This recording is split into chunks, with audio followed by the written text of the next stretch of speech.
He was part of the background, just another forgotten soul on the edge of a military town. Every morning, the same man sat slumped outside SEAL headquarters, wrapped in a torn coat, boots worn to the sole, face lined with the weight of a life few could imagine. Most walked past without a glance. Recruits, officers, even veterans. To them, he was invisible. For 3 months, no one asked his name. No one questioned how he ended up outside the most elite command in the Navy. People assumed he was another homeless veteran with too many ghosts and too little help.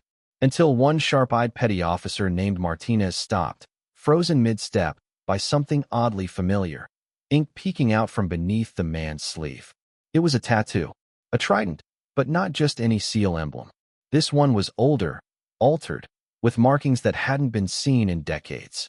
Symbols that had been scrubbed from official records. Numbers tied to operations whispered about in dark rooms, never documented. Martinez's training kicked in. His pulse spiked. He knelt down and asked, barely above a whisper, "Where did you get that?" The man slowly looked up, his eyes clear and sharp beneath the grime. "That's from a time when we didn't exist," he said. And in that instant, everything changed. Because he wasn't just a drifter. He was a legend buried under silence. A ghost of missions denied and sacrifices forgotten, until one moment brought his story back to life.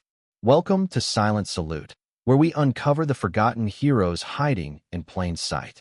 Before we continue this powerful story, tell us in the comments from which city in the world are you watching this video today.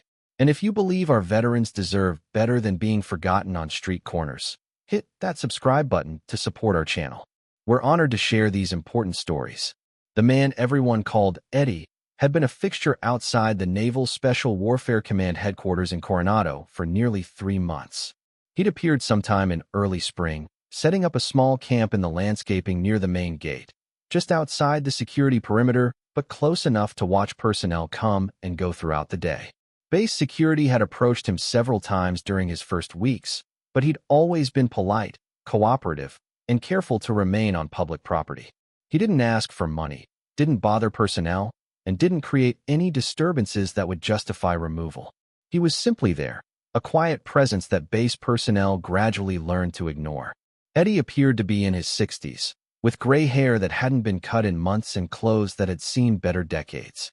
His winter coat was held together with duct tape, his boots were worn through at the soles, and he carried his possessions in a shopping cart that had seen years of hard use. To casual observers, he looked like countless other homeless veterans who struggled with the transition from military service to civilian life. What made Eddie different was his behavior.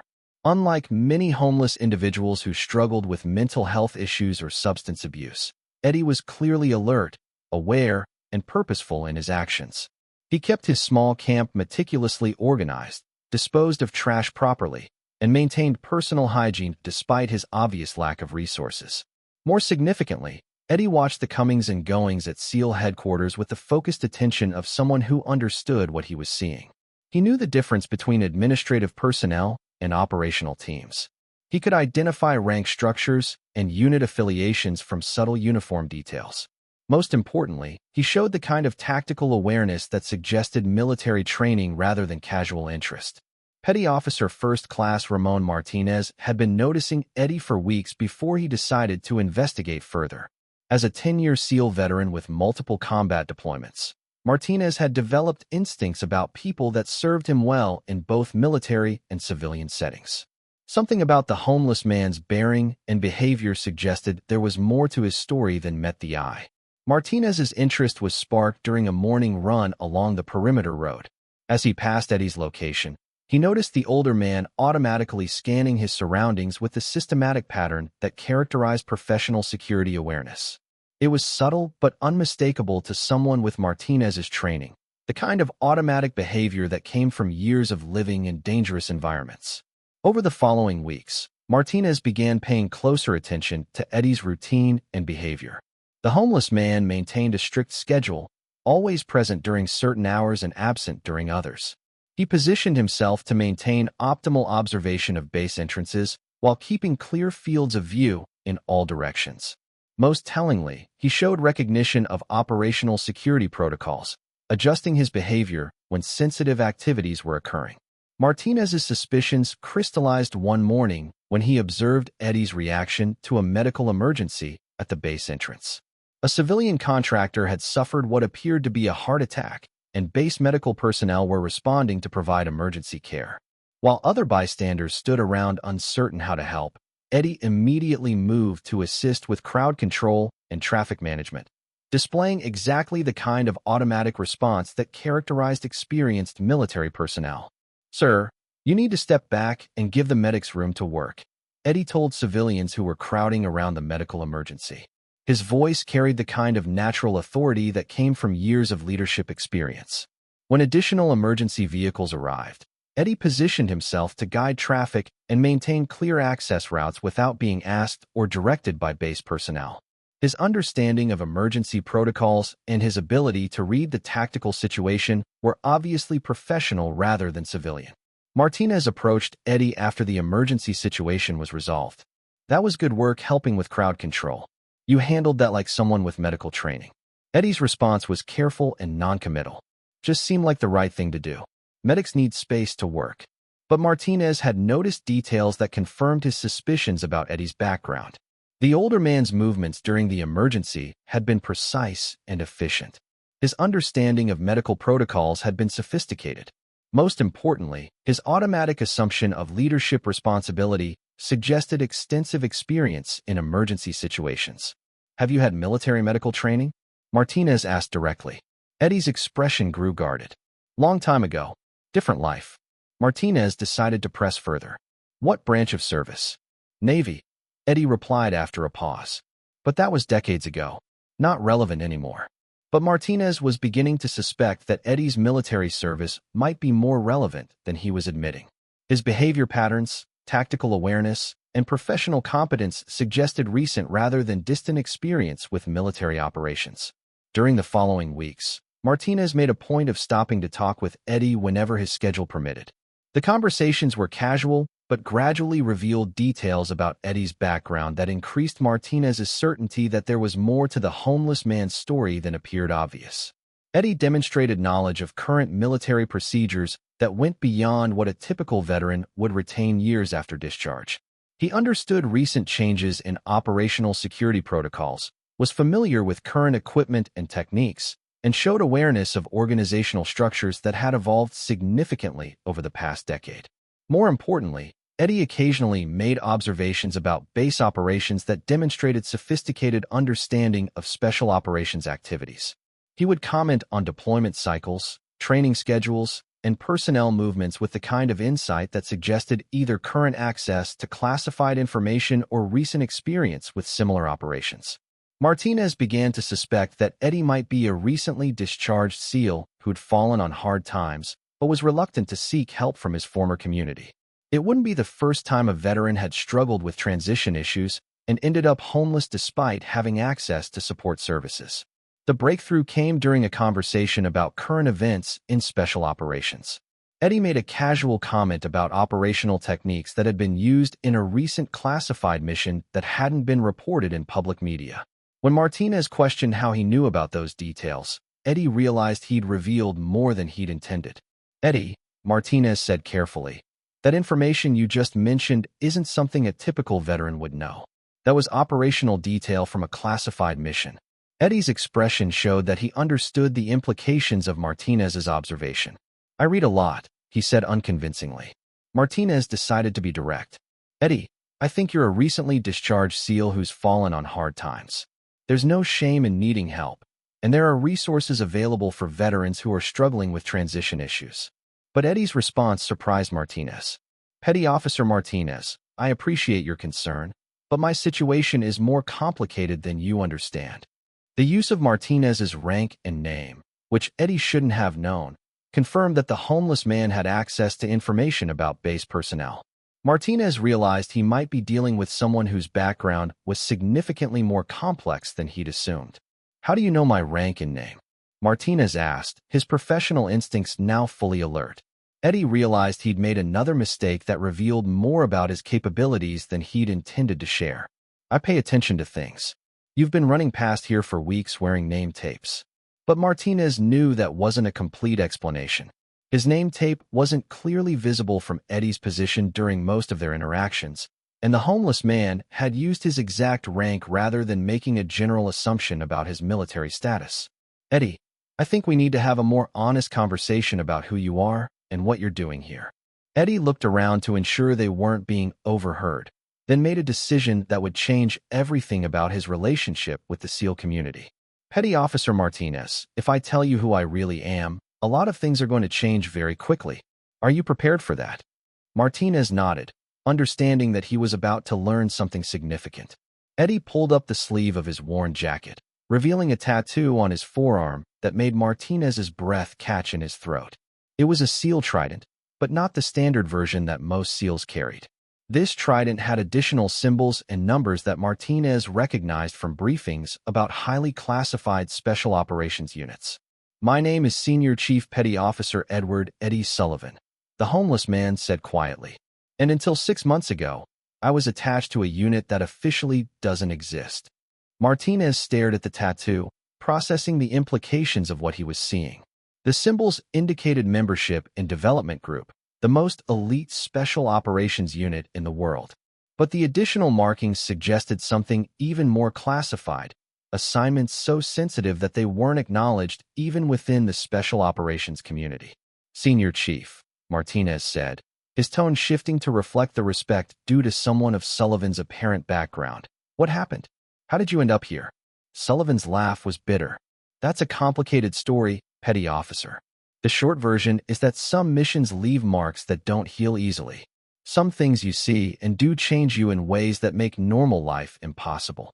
Martinez was beginning to understand that he was dealing with someone who'd been involved in the kind of classified operations that left participants with psychological wounds that conventional support systems weren't equipped to handle. Senior Chief, there are resources available for veterans dealing with transition issues. PTSD treatment, counseling, housing assistance. Sullivan shook his head. Martinez, those resources are designed for conventional military experiences. When you've spent years doing things that officially never happened, it's hard to get help for problems that officially don't exist. Martinez realized he was confronting the dark side of elite special operations, the psychological cost of missions so classified that the operators couldn't receive appropriate support when they returned home. What kind of missions, Senior Chief? Sullivan's expression grew distant. The kind where you're inserted into countries we're not supposed to be operating in, to eliminate threats that pose dangers most people will never know about. The kind where success is measured by how little evidence exists that you were ever there. Martinez understood the implications. Sullivan had been part of the most sensitive special operations missions, the kind that required operators to work in complete isolation with no official support or recognition. How long were you doing that kind of work? 12 years, Sullivan replied. 12 years of missions that don't exist, eliminating people whose deaths can never be officially acknowledged, working in places that aren't on any operational maps. Martinez was processing the enormity of what Sullivan had revealed. 12 years of the most classified special operations work imaginable, followed by discharge into a civilian world that couldn't understand or support what he'd experienced. Senior Chief, why didn't you seek help from the teams? SEAL community takes care of its own. Sullivan's smile was sad. Martinez, when your service record is so classified that most SEALs don't have clearance to know what you did, it's hard to explain why you need help. How do you describe problems caused by missions that officially never happened? Martinez began to understand the terrible isolation that Sullivan had experienced. He'd served at the highest levels of special operations, making sacrifices that couldn't be acknowledged or recognized, and then been left to deal with the psychological consequences alone. That's why you're here, Martinez realized. You're staying close to the community even though you can't be part of it. Sullivan nodded. This is the closest I can get to the world I used to belong to. Watching the new guys come and go, seeing the missions continue, knowing that the work is still being done even if I can't do it anymore. Martinez felt a mixture of admiration and sadness for Sullivan's situation. Here was someone who'd given everything to protect national security, and now he was reduced to living on the streets outside the headquarters of the community he'd served with such distinction. Senior Chief, this isn't right. You deserve better than this. Sullivan's response reflected years of resignation to his circumstances. Martinez, deserve, doesn't factor into this equation. I made choices about the kind of service I wanted to provide, and those choices had consequences. I accepted those consequences when I made the choices. But Martinez wasn't willing to accept that Sullivan's situation was permanent or justified. Senior Chief, there have to be options. People in the community who understand classified service, who can help navigate the support systems. Sullivan looked at Martinez with something that might have been hope mixed with skepticism. Petty officer, I've been dealing with this for 6 months. If there were easy solutions, I would have found them already. Martinez made a decision that would change both their lives. Senior Chief, will you let me make some calls? Talk to people who might have ideas about resources for veterans with classified service histories. Sullivan considered the offer carefully. Martinez, getting involved in my situation could complicate your own career. Are you sure you want to take that risk? Martinez's answer reflected the SEAL ethos that no one gets left behind. Senior Chief, you served with distinction in the most dangerous missions our country conducts. The least I can do is make some phone calls. Martinez's first call was to his former commanding officer, Commander Jake Stevens, who now worked in personnel assignments at Naval Special Warfare Headquarters.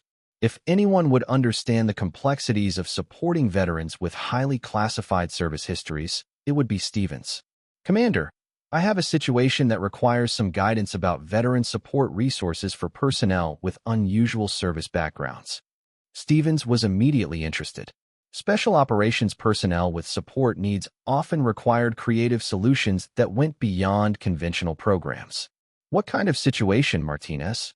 Martinez explained Sullivan's circumstances carefully, avoiding specific details about classified missions, but conveying the essential problem of a veteran whose service history prevented him from accessing appropriate support.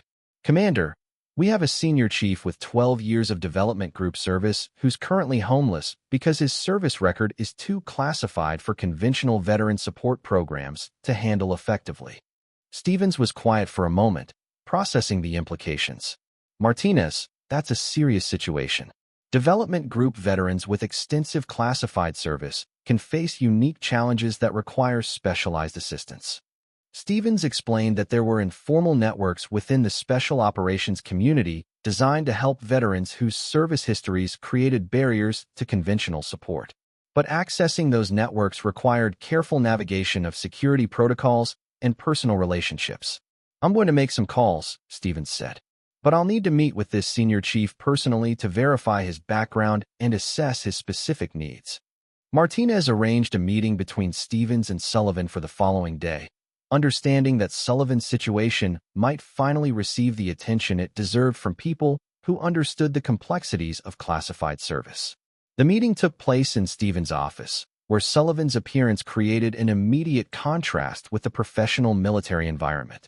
But Stevens was experienced enough to recognize that appearances could be deceiving, especially when dealing with veterans who'd fallen on hard times. Senior Chief Sullivan, Stevens began formally. Petty Officer Martinez has briefed me on your general situation. I'd like to verify your service background and discuss potential support options. Sullivan provided his service number and basic biographical information, which Stevens verified through classified personnel databases. The confirmation of Sullivan's identity and service record was immediate and impressive. Senior Chief, your record indicates 12 years with Development Group, including assignments to highly classified special access programs. That's an exceptional service history. Stevens continued reviewing Sullivan's file, noting the extensive list of classified operations and the recommendation letters from senior officers throughout the special operations community. Senior Chief, your service record indicates you were involuntarily separated due to psychological fitness concerns related to operational stress. Is that accurate? Sullivan's expression grew tight. Yes, sir. After 12 years of classified operations, I was experiencing symptoms that military psychologists considered incompatible with continued special access clearances. Stevens understood the implications. Sullivan hadn't been discharged for disciplinary reasons or lack of capability. He'd been separated because the psychological demands of his classified service had created mental health issues that made him unsuitable for continued access to sensitive operations. What kind of symptoms, Senior Chief? Sullivan's answer reflected the honesty of someone who'd accepted his limitations. Hypervigilance, social isolation, inability to form normal relationships, persistent anxiety about operational security. The kind of problems that develop when you spend 12 years living in a world where everything is classified and everyone could be a threat. Stevens recognized the symptoms as consistent with the psychological profile of operators who'd spent extensive time in deep-cover classified operations. The mental habits that made someone effective in those roles often made normal civilian life impossible. Senior Chief, have you received any treatment for these symptoms? I've tried conventional PTSD counseling, but it's hard to discuss operational experiences when everything you've done is classified. Most therapists don't have clearances to understand what you're talking about. Stevens nodded understanding. This was a common problem for special operations veterans whose service histories created barriers to effective psychological treatment. Senior Chief, there are specialized programs for veterans with classified service backgrounds. Why haven't you accessed those resources? Sullivan's answer revealed the depth of his isolation and resignation. Commander, I spent 6 months trying to navigate those programs. The paperwork requirements, the security reviews, the bureaucratic delays. By the time I could have accessed appropriate treatment, I'd lost my housing and ended up on the streets. Stevens was disturbed by the failure of support systems that should have prevented Sullivan's homelessness. Someone with his service record and sacrifice should never have been reduced to living outside the headquarters of the community he'd served with such distinction. Senior Chief, that's unacceptable. Your service record indicates exceptional sacrifice for national security. You deserve immediate access to appropriate support. Stevens made several phone calls during the meeting, contacting senior personnel throughout the special operations community who specialized in supporting veterans with classified service histories. The response was immediate and overwhelming. Once Sullivan's situation became known to the appropriate authorities, resources materialized quickly to address his housing, medical, and psychological support needs. Senior Chief, Stevens said after completing his calls, you have immediate housing available at a facility specifically designed for special operations veterans with classified service backgrounds. Medical and psychological support will be provided by professionals with appropriate clearances who understand operational stress related to classified missions. Sullivan looked stunned by the rapid mobilization of support. Commander, why is this happening so quickly now when I couldn't access help for months? Stevens' answer reflected both the failure and success of military support systems. Senior Chief, you were trying to access help through conventional channels that weren't designed for your level of classified service. Once the right people became aware of your situation, appropriate resources were immediately available. But Stevens had more news for Sullivan that would fundamentally change his understanding of his situation and his future options. Senior Chief, there's something else you should know. Your service record indicates you were separated for psychological unfitness, but there have been recent changes in how the military evaluates operational stress related to classified service.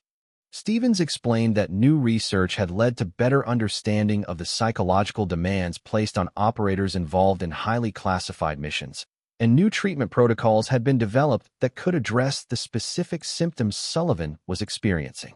More importantly, Stevens continued, there's been recognition that operators separated for operational stress related to classified service may be candidates for return to duty once appropriate treatment is completed. Sullivan's expression showed that he was having difficulty processing the implications of what Stevens was telling him. Commander, are you saying I might be able to return to active duty? I'm saying that your separation might not be permanent if you're willing to participate in specialized treatment programs designed for operators with your background and experience. Stevens outlined the new protocols: intensive psychological treatment by professionals with appropriate clearances, gradual reintegration programs, and evaluation processes specifically designed for veterans whose symptoms were related to classified operational stress rather than conventional PTSD. Senior Chief, operators with your level of experience and capability are too valuable to lose permanently due to treatable psychological conditions. The military has developed better ways to support and rehabilitate personnel who've made the kind of sacrifices you've made. Sullivan was struggling to believe that his situation might not be permanent. Commander, I've been living on the streets for 3 months. I've lost everything. How is it possible to come back from that? Stephen's answer reflected both the military's recognition of Sullivan's value and the special operations community's commitment to never leaving anyone behind. Senior Chief, the special operations community doesn't consider any operator truly lost unless they choose to be. Your service record indicates exceptional capability and dedication. Those qualities don't disappear because of treatable psychological conditions. Stevens continued, what you're experiencing isn't failure or weakness. It's the predictable result of 12 years of service under conditions that would break most people. The fact that you maintained your effectiveness for that long indicates extraordinary strength, not unfitness for continued service. Sullivan's response showed the impact that months of homelessness and isolation had had on his self-perception. Commander, I appreciate what you're saying, but I'm not the same person who used to do those missions. I don't know if I can ever be that person again. Senior Chief, you don't need to be the same person. You need to be a healthy person who can contribute effectively to missions that require your experience and expertise. Stevens explained that the military had learned that trying to return operators to exactly their previous capabilities was less effective than helping them develop new ways to contribute that took into account both their experience and their current limitations. There are roles within the special operations community that require your level of experience, but don't involve the same psychological demands as direct operational assignments. Training, planning, mentoring, analysis, all critical functions that benefit from your background. Sullivan was beginning to understand that his future options might be broader than he'd assumed during his months of despair and isolation. What would this process involve, Commander? Stevens outlined the rehabilitation program, immediate housing and medical care, intensive psychological treatment by specialists who understood classified operational stress, gradual reintegration activities, and evaluation for potential return to duty in appropriate roles. The timeline depends on your response to treatment and your own goals for the future. Some operators choose to complete treatment and transition to civilian life with appropriate support. Others choose to return to active duty in modified roles. The choice is yours to make once you're healthy enough to make it clearly. Martinez, who had been quietly observing the conversation, spoke up. Senior Chief, this sounds like exactly what you need. A chance to get healthy and figure out what comes next. Sullivan looked around Stevens' office, taking in the evidence of continued special operations activity, mission planning documents, personnel rosters, operational maps. For the first time in months, he was seeing the possibility of reconnecting with the world he'd thought he'd lost forever. Commander, if I participate in this program, what are the chances I could return to some kind of meaningful service? Stevens' answer was honest but hopeful. Senior Chief, your service record and experience are exceptional. If treatment is successful in addressing your current symptoms, there will definitely be opportunities for meaningful contribution to the Special Operations mission. Stevens paused before continuing, but the most important thing is getting you healthy first. Everything else can be figured out once you're in a better position to make clear decisions about your future. Sullivan made the decision that would change his life. Commander, I'd like to participate in the program. I'm tired of living on the streets, and I'm ready to get help. Stevens immediately began making arrangements for Sullivan's transfer to the specialized treatment facility. Within hours, the homeless man who'd been ignored outside SEAL headquarters would be receiving care specifically designed for veterans with his background and needs. But first, Stevens wanted to address the broader implications of Sullivan's situation and what it revealed about gaps in support systems for special operations veterans. Senior Chief, your situation represents a failure in how we support our most dedicated personnel. That failure is going to be addressed systematically to prevent other operators from experiencing what you've gone through. Stevens explained that Sullivan's case would be used to improve support protocols for veterans with classified service backgrounds, ensuring that future separations were handled with better coordination between medical, psychological, and veteran support services. Sullivan's transformation from homeless veteran to rehabilitated operator became a model for how the special operations community could better support personnel who'd made extraordinary sacrifices in classified service. The specialized treatment program addressed not just his psychological symptoms, but also the social isolation and practical challenges that had led to his homelessness. For the first time in years, Sullivan was able to discuss his experiences with professionals who understood the unique demands of classified operations. His recovery was gradual but steady. The symptoms that had made civilian life impossible, hypervigilance, social isolation, anxiety about operational security, were addressed through treatment protocols specifically designed for operators with classified service backgrounds. 6 months later, Sullivan was offered a position as an instructor at SEAL training facilities, where his extensive experience with classified operations could be used to prepare new operators for the psychological demands of Special Operations Service. His role involved developing training curricula that helped operators understand and manage the psychological challenges of classified service, ensuring that future generations would be better prepared for the mental demands of elite special operations work. Martinez, whose decision to investigate Sullivan's background had started the entire rehabilitation process, was commended for his initiative in supporting a fellow veteran. His example became part of training programs that emphasized the importance of looking out for all members of the special operations community. Stevens used Sullivan's case to advocate for improved support systems for veterans with classified service backgrounds, working with military leadership to develop better coordination between medical, psychological, and veteran support services. The changes implemented as a result of Sullivan's experience prevented numerous other special operations veterans from experiencing similar falls through gaps in support systems. His story became a case study in military support programs and a reminder that the most elite warriors often needed the most specialized care. Sullivan's return to meaningful service within the special operations community proved that psychological injuries from classified service could be treated effectively when appropriate resources were applied. His expertise in managing the mental health challenges of elite operations became invaluable to the community he'd never really left. But perhaps most importantly, Sullivan's story demonstrated the power of the SEAL ethos that no one gets left behind. His rescue from homelessness wasn't just about individual compassion. It was about the community's recognition that every operator's service and sacrifice had value that extended beyond their current circumstances. The corner outside SEAL headquarters where Sullivan had spent 3 months living on the streets became a reminder to personnel that heroes could be found in the most unexpected circumstances, that assumptions about capability and worth could be dangerously wrong, and that the most important mission was sometimes simply paying attention to the people around them.